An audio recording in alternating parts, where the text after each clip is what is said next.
Hello, today I'm going to discuss how we can improve the mental well-being of vulnerable young people and families using a positive activity referral pathway. The positive activity referral scheme is a one-to-one intervention where a PARS coordinator will work with a young person or family to improve their mental health by setting small and achievable targets based on their interests and what they want to get out of the scheme. By enabling this one-to-one support, we remove all the stigma away from participating in community physical activity and also working to remove some barriers or negative experiences that they may associate with physical activity, which could have had an impact on their health and well-being. So moving forward onto the process. So we've looked to create a streamlined and quick process so that we can aim to work with the referral as quick as possible. This is because through our experience in consultation, we've understood that working with vulnerable young people and families, when they decide to do something, there's a short window before their minds change and they decide not to go down that path. Therefore, we like to act quickly and engage with them as soon as possible so that we can continue on their development pathway. So, with the referrals, we work with support services. They're the best audience to work with as they can directly impact the young people, but also they're working with them and understand their needs greater than we might because we're not working with them directly. Once they've been referred by a support worker or the Children and Family Wellbeing Service, we look to use a screening process. For this, we use validated questionnaires. It enables us to understand their current level of mental health and also allows us to make sure our level of support is right for them. If throughout this process we understand that their mental health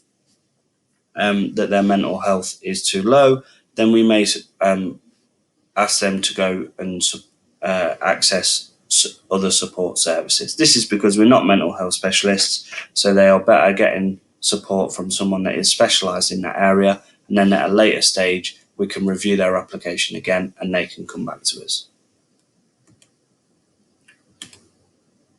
So once they've been referred and we've gone through the screening process, we look to book in an initial consultation. This is the most vital stage of the process because we need to make a positive impact from the off and look to build rapport and trust with the participant and their families so that they can work with us to achieve their own targets and have a positive journey with us. It's important to remember that goals don't always have to be physical activity related at this stage. Although it is a physical activity referral pathway, the goal is about improving their lifestyle and mental health. Physical activity is simply a tool in doing this. Therefore, for an example, we've had an individual that wanted to improve their relationship with their dad. It was getting them down, they weren't engaging in school or the community, and all they wanted was to build that relationship. We've worked with the parents and the individual to identify badminton as a suitable activity for both of them. They went and participated at the local leisure centre. When over a 3-month period, they re-established a strong connection as a father and son, and this led to an increase in confidence. This further led to the son joining a badminton club and re-engaging education. So the level of activity he was doing, the activity he was doing was irrelevant. What was relevant was that activity provided an opportunity for him to improve his mental well-being and re-establish himself within society and his family.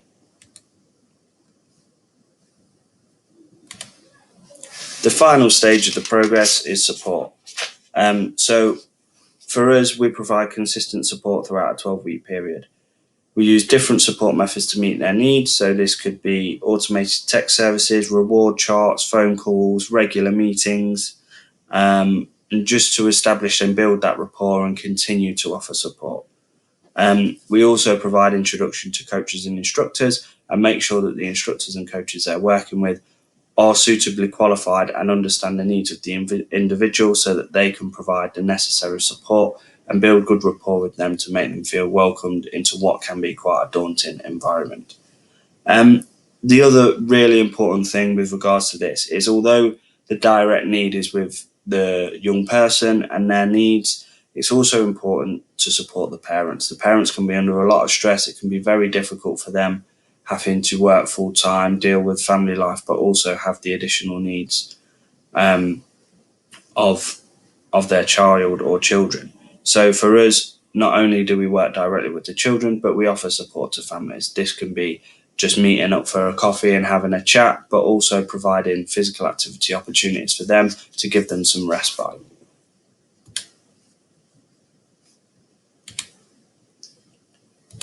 So moving on from that, we go on to workforce.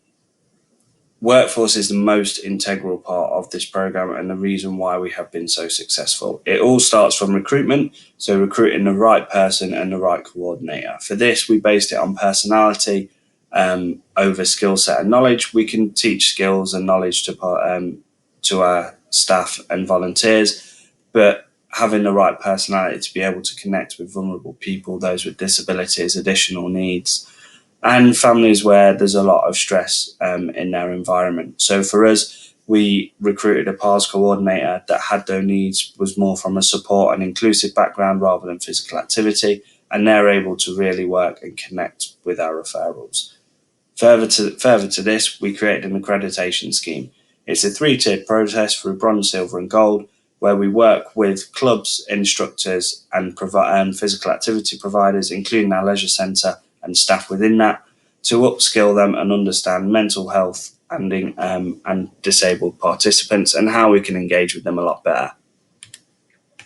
So working with this, we go through a bronze criteria, which is some basic criteria all clubs and providers should already have in place, but we just double check and work with them to get things in place if they haven't already. As we move up, so silver criteria is again looking more of a mental health background, getting some mental health first aid, some online training around autism, disability awareness, and also looking for them to support some of our events just to help build rapport and establish connections with some of the families they may be working with. And then the gold is where we work with the clubs a lot deeper and a lot more personal.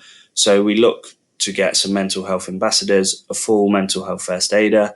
We work with them for a 3-year sport development plan, which will help develop not only their club, but also the inclusive side of their club, looking at accessible facilities and equipment, and also looking to get at least one coach from every age group to deliver inclusive activity courses. So now the important part, looking at the impact. Over the past year, through the 2019-20 year, we've upskilled over 50 coaches and volunteers. So this is through online training, CPD courses, mental health first aid, a variety of different courses to help them understand mental health, mental well-being, and disabled participants a lot better. We have over 20 sports clubs and instructors accessing the accreditation scheme, including both of our leisure centres, which means that we have a very extensive offer to provide to the families, and also for the parents as well to access some of our instructors and their classes as well. We've got a self-sustaining pathway for vulnerable young people and families to access physical activity in the community. They're working with a support worker, they come to us, and then we transition them into the community where they can continue participating for as long as they wish.